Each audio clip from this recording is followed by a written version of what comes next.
പലതവണ പല വീഡിയോ ഞാൻ നിങ്ങളോട് പറഞ്ഞ കാര്യമാണ്. പക്ഷേ നിങ്ങളത് കേൾക്കുന്നില്ല. എന്താ ചെയ്യാം? പറയാൻ പോകുന്ന വേറെ ഒന്നുമല്ല കേട്ടോ, വിസ തട്ടിപ്പാണ്.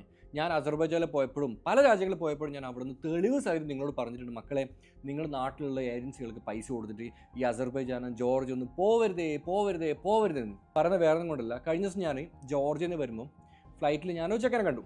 പേരൊന്നും ഞാൻ പറഞ്ഞില്ല, കാരണം അവന് പേര് പറയാൻ താല്പര്യമില്ലാത്തതുകൊണ്ടാണ്. അവൻ നാട്ടിലുള്ള ഒരു ഏജൻസിക്ക് 2 ലക്ഷം രൂപ കൊടുത്തു. എന്തിനാ അറിയോ? ജോർജിയയിൽ ജോലിക്ക് വേണ്ടിയിട്ട്. അങ്ങനെ ജോർജിയൻ വിസിറ്റ് വിസ അടിച്ചിട്ട് അവനെ ജോർജിയ കൊണ്ടുപോയി. ടിബിലിസിൽ 3 മാസം ഇടിച്ചു. 3 മാസം കഴിഞ്ഞിട്ട് അവൻ ജോലി കിട്ടാതെ നാട്ടിലേക്ക് തിരിച്ചു പോകട്ടോ. എന്താ അവസ്ഥ? ശുദ്ധ തട്ടിപ്പാണ്. ഒരിക്കൽ കൂടി ഞാൻ പറഞ്ഞു, ജോർജിയ, അർമേനിയ, അസർബൈജാൻ ഇവിടെ ഒന്നും നിങ്ങൾക്ക് ജോലിയില്ല. ദയവ് ചെയ്ത് നിങ്ങൾ പോകരുത്.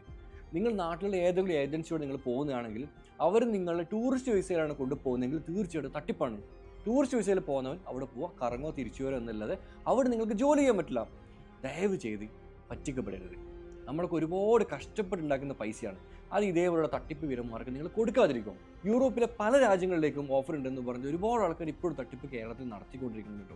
നിങ്ങൾക്ക് എന്തെങ്കിലും സഹായങ്ങൾ വേണമെങ്കിൽ നിങ്ങൾ ഞങ്ങളെ കോൺടാക്ട് മെയിലേക്ക്, നിങ്ങൾക്ക് ഓഫർ ലെറ്റർ മെയിലേക്ക്, നിങ്ങൾക്ക് ആ കൺട്രിയിലുള്ള ആൾക്കാരുടെ കോൺടാക്ട് ഡീറ്റെയിൽസ് ഞാൻ തരാം. അവരെ വിളിച്ച് കൺഫേം ചെയ്തതിന് മാത്രം നിങ്ങൾ പേയ്മെൻറ്റ് എടുക്കട്ടോ. ഈ വീഡിയോ നിങ്ങൾ നിങ്ങളുടെ എല്ലാ ഫ്രണ്ട്സിനും ഷെയർ ചെയ്ത് കൊടുക്കണം. ഇതേപോലെ ജോലിക്ക് പോകാൻ നിൽക്കുന്ന ഫ്രണ്ട്സ് ആണെങ്കിൽ അവരെ നിങ്ങൾ ടാഗ് ചെയ്യണം, അവർക്ക് പേഴ്സണൽ മെസ്സേജ് ഷെയർ ചെയ്ത് കൊടുക്കണം.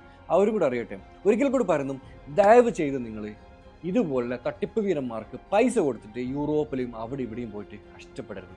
നിങ്ങളൊക്കെ എൻ്റെ കുടുംബമാണ്, എൻ്റെ അനിയന്മാരാണ്, അനിയത്തിമാരാണ്. ദയവ് ചെയ്ത് നിങ്ങൾ കുടുങ്ങരുത്. കാരണം ഇനിയും ഇതുപോലെ രാജ്യങ്ങളിൽ ഇതുപോലെ തട്ടിപ്പിൽപ്പെട്ട ആൾക്കാരെ കണ്ടിട്ട് സങ്കടപ്പെടാൻ വയ്യാത്തതാണ് കേട്ടോ. പ്ലീസ് ചെയ്യരുത്.